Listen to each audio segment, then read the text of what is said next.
నమస్తే, welcome to వ్యూహం media. వ్యూహంతో కూడినటువంటి కొన్ని అంశాలను మీ ముందు పెట్టాలని అనుకుంటున్నాను. ఎందుకంటే ఇప్పుడున్న ప్రస్తుత రాజకీయ వ్యవస్థలో ఎవరో ఎక్కడో ఏదో మాట్లాడితే కూడా పార్టీలు పుడతాయా? గతంలో కొద్ది రోజుల నుంచి చూస్తున్నాం కాక్రోచ్ జనతా పార్టీ. ఇది నిజంగా ఉవ్వెత్తున ఎగిసిపడుతున్న ఒక నిరుద్యోగ యువకులు స్థాపించినటువంటి కాక్రోచ్ జనతా పార్టీ. ఈ పార్టీ వల్ల నిజంగా అసలు యావత్ ప్రపంచము ఒక మేల్కొల్పుకు గురైందని చెప్పొచ్చు.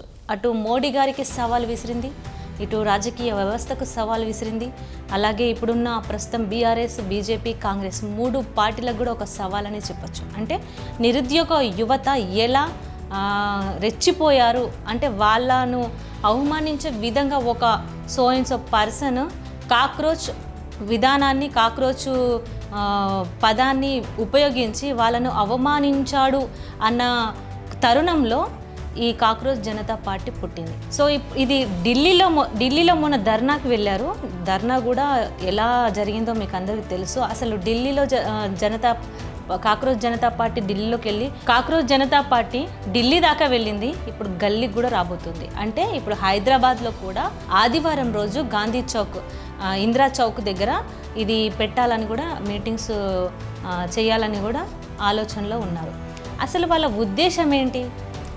వాళ్ళని అవమానించినందుక, లేదా మమ్మల్ని కించపరిచి మాట్లాడినందుక, లేదా నిజంగా నిరుద్యోగ యువత ఎలాంటి విధానాలకు, ఎలాంటి గవర్నమెంట్ నుంచి కానీ, అటు రాజకీయ వ్యవస్థ నుంచి కానీ, సెంట్రల్ గవర్నమెంట్ నుంచి కానీ ఎలాంటి ఉపాధి కానీ వాళ్ళు కోరుకుంటున్నారు అనేది ఆలోచించాలి.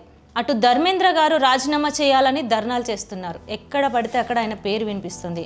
ఖచ్చితంగా ఆయన ధర్నా చేస్తున్నారు ఆయన రాజీనామా చేయాలని. ధర్మేంద్ర గారు రాజీనామా చేయాలంటే సుప్రీంకోర్టుకు సంబంధించినటువంటి ఒక వ్యక్తి, సో అది మెన్షన్ చేయడం వల్ల పుట్టిన పార్టీ కాక్రోచ్ జనతా పార్టీ. మరి కాక్రోచ్ జనతా పార్టీ వల్ల ధర్మేంద్ర గారికి ఏమైనా సంబంధం ఉందా అంటే, సో అటువైపు చూసుకుంటే ఆయన సో అండ్ సో అని మనకందరికీ తెలిసిన విషయమే. కాబట్టి ధర్మేంద్ర గారు రాజీనామా చేయాలి. నిరుద్యోగ యువత ఇప్పుడు ఉవ్వెత్తున లెగిసింది. ఇప్పుడు అసలు నిజానికి కాక్రోచ్ జనతా పార్టీ లాగా ఎన్ని పార్టీలు పుట్టుంటాయి? ఈరోజు కాక్రోచ్ జనతా పార్టీ యువతను సంబోధించాలని ఒక పర్సన్, అభిజిత్ దిప్కే అనే పర్సన్ ఇన్స్టాలో ఒక పేజ్ అనేది క్రియేట్ చేయడం వల్ల ఆ ఇన్స్టా పేజీ టోటల్గా ఆల్మోస్ట్ వైరల్ అయిపోయింది. ఇన్స్టాగ్రామ్ అనేది ఈరోజు సోషల్ మీడియాలో వన్ ఆఫ్ ది మెయిన్ ప్లాట్ఫామ్ని ఆయనను క్యాచ్ చేసుకొని దీన్ని జనాల్లోకి తీసుకెళ్లాలని అభిజిత్ దిప్కే గారు అది క్రియేట్ చేయడం వల్ల ఆల్మోస్ట్ సక్సెస్ అయ్యాడని చెప్పొచ్చు. ఎందుకంటే నిరుద్యోగ యువత ఒకవైపు ఎంతోమంది ఇబ్బంది పడుతున్నారు. ఎంత ఎడ్యుకేషన్ సిస్టమ్ ఉన్నా కూడా ఎవరికి కూడా అందుబాటులోకి రాని విద్య కానీ, అటు ఉద్యోగాలు కానీ, ఏవైనా కానీ, వాట్ ఎవర్ ఇట్, బట్ ఒక యువతని కించపరిచే విధంగా కాక్రోచ్ అన్న పదాన్ని యువతతో పోల్చడం వల్ల అతను ఇన్స్టాగ్రామ్లో క్రియేట్ చేసిన ఆ పేజ్ ఈరోజు మొత్తం వైరల్గా మారింది. దాదాపుగా ఆ పేజ్ అనేది కూడా ఒక పార్టీ స్థాపించడానికి కూడా పునాది వేసిందనే చెప్పొచ్చు. ఆ విధంగా జనాలు దానికి అట్రాక్ట్ అయ్యారు, కాక్రోచ్ జనతా పార్టీకి అట్రాక్ట్ అయిపోయారు. అంటే నిజంగా అందులో జెన్యూన్ ఉంది అని అట్రాక్ట్ అయ్యారా, లేదా ఏదో చూడ్డానికి సోషల్ మీడియాలో కాస్త తిరిగేస్తే రీల్ తిప్పితే పైకి ఎన్నో రీల్స్ వస్తుంటాయి, వాట్ ఎవర్ ఇట్, చూడ్డానికి బాగుంది కదా, టైం పాస్గా ఉంది కదా అని కొంతమంది అనుకున్నా, జెన్యూన్గా ఎంతమంది అనుకున్నారో, నిజంగా జెన్యూన్ అనుకున్న వాళ్ళు కింద కామెంట్ చేయండి. ఎందుకంటే నిరుద్యోగ యువత ఈరోజు రగిలిపోయి ఆయనన్న మాటలకు అవమానంగా ఫీల్ అయ్యి ఒక పేజీని క్రియేట్ చేస్తే ఈరోజు ఒక పార్టీ స్థాపించడానికి ఒక పునాదిగా మారిందని చెప్పొచ్చు. ఈ పునాది ఇలాగే కొనసాగుతుందా? ఇటు కాంగ్రెస్ పార్టీకి, బీజేపీ పార్టీకి, అలాగే బీఆర్ఎస్ పార్టీకి ఒక సవాలు విసిరబోతుందా కాక్రోచ్ జనతా పార్టీ? ఎందుకంటే ఇన్ని సంవత్సరాలుగా రాజకీయ అనుభవం ఉన్న నాయకులే ఏం చేయలేని సిచ్యువేషన్. ఎందుకంటే వాళ్ళతో సమానంగా దిగింది కాక్రోచ్ జనతా పార్టీ. ఇవాళ ఇందిరా చౌక్ దగ్గర పార్టీ పెట్టే విధంగా ఒకవైపు ఢిల్లీకి వెళ్ళొచ్చారు, ఇప్పుడు మన గల్లీలో కూడా, అంటే మన భాగ్యనగరంలో కూడా అడుగుపెట్టే పరిస్థితి కూడా కనిపిస్తుంది. ఆల్రెడీ మీటింగ్ అనౌన్స్ చేసేసారు. సండే రోజు ఈ మీటింగ్ అనేది జరగబోతుంది.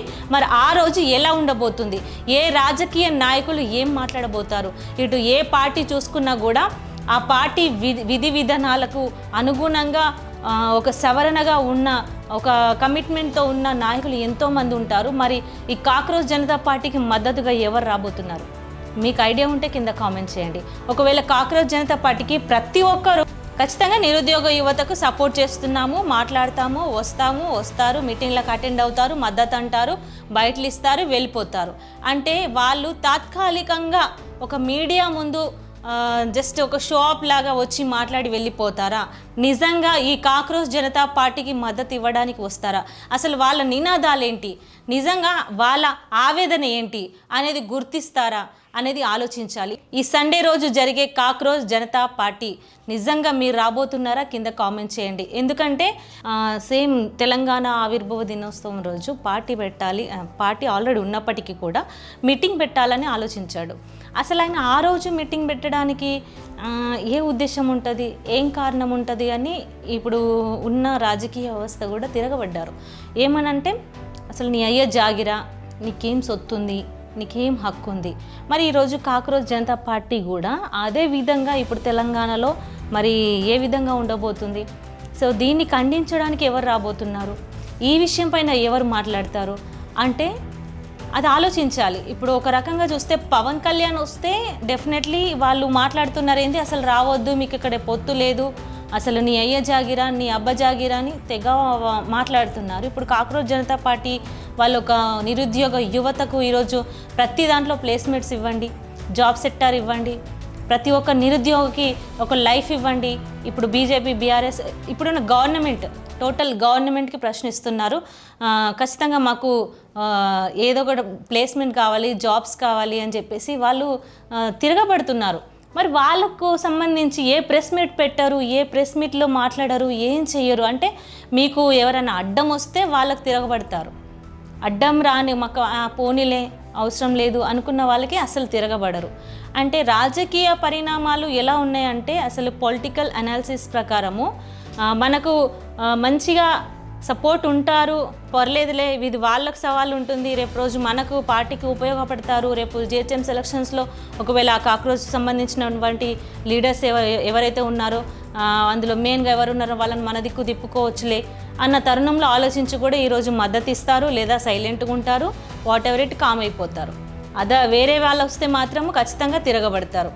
ఇదే ప్రశ్న ప్రతి ఒక్కరికి వేయాలి. నేను పార్టీ పెట్టినా నీకేం హక్కు ఉంది, మేము చేయట్లేదా, మేము సమాజ సేవ చేయట్లేదా, రాజకీయ వ్యవస్థలో ఉండట్లేదా అని చెప్పేసి ఖచ్చితంగా క్వశ్చన్ చేయాలి. ఏ విషయంలోనైనా రాజకీయ నాయకులు క్వశ్చన్ చేసే విధానంగా ఉంటున్నారా?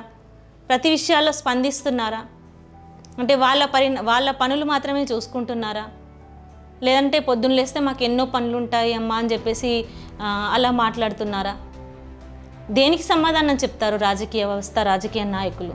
ఇప్పుడు కాక్రోచ్ జనతా పార్టీ ఎలా ఉండబోతుంది నిజంగా? ఒకవేళ ఇప్పుడు వచ్చే జిహెచ్ఎంసీ ఎలక్షన్స్లో ఖచ్చితంగా వాళ్ళు మళ్ళీ పోటీ చేస్తారు. ఇప్పుడు నిరుద్యోగ యువత ప్రతి విషయంలో ఇప్పుడు జాబ్స్ అనేవి చాలా వరకు పెండింగ్లో ఉన్నాయి. ఎక్కడ చూసినా అసలు రీప్లేస్మెంట్స్ లేవు, అసలు జాబ్స్ లేవు. ఏ విద్యా వ్యవస్థలో కూడా లాయర్లు, పోలీసులు, ఇంజనీరింగ్స్, ప్రతి ఒక్కరు డాక్టర్ సెక్టార్స్లోనైతే చాలా వరకు మొన్నటి వరకు గాంధీ హాస్పిటల్లో ప్రైవేట్లోనే ఉన్న డాక్టర్స్ కూడా చాలా వరకు ధర్నా చేసిన పరిస్థితి కూడా కనిపిస్తుంది. అటు టీచర్స్ కూడా ధర్నా చేసే పరిస్థితి కనిపిస్తుంది. ఎందుకంటే కాంట్రాక్ట్ బేసిక్లోనే చాలా వరకు జాబ్ చేసుకొని పూట గడుపుకునే పరిస్థితులు కనబడుతున్నాయి. గవర్నమెంట్ జాబ్ కోసం ఇప్పటి వరకు కూడా ఏజ్ లిమిట్ దాటి వాళ్ళు చాలా వరకు కొంతమంది సూసైడ్ చేసుకున్న పరిణామాలు కూడా ఉన్నాయి. సో ఈ విధంగా చూసుకుంటే ఏ సెక్టార్కి ఏ విధమైనటువంటి పర్సన్ సెట్ అవుతాడో అది చూసుకొని అన్ని సెక్టార్లో అన్ని డిపార్ట్మెంట్స్ ఉంటాయి, అన్ని డిపార్ట్మెంట్లు పనిచేస్తాయి. నిరుద్యోగ యువతకు మాత్రం ఎందుకు పనిచేయట్లేదు అనేది ఈరోజు క్వశ్చన్ చేస్తున్న పరిస్థితి కనిపిస్తుంది. నిజంగా కాక్రోచ్ జనతా పార్టీ ఇప్పుడు వచ్చే ఎలక్షన్స్లో నిలబడితే కనుక యువత మొత్తం అట్టే వెళ్ళి మొగ్గు చూపే పరిస్థితి కనబడుతుంది. కాబట్టి ఇప్పుడున్న రాజకీయ వ్యవస్థకి యువత ఓట్లన్నీ మైనస్ అయినట్టే చెప్పొచ్చు. దాదాపు అదే అంచనా వేసుకోవచ్చు. ఒకవేళ రేపు జరగబోయే కాక్రోచ్ జనతా పార్టీ మీటింగ్కి ఎవరు రాబోతున్నారు, మరి ఎలా ఉండబోతుంది చూద్దాం.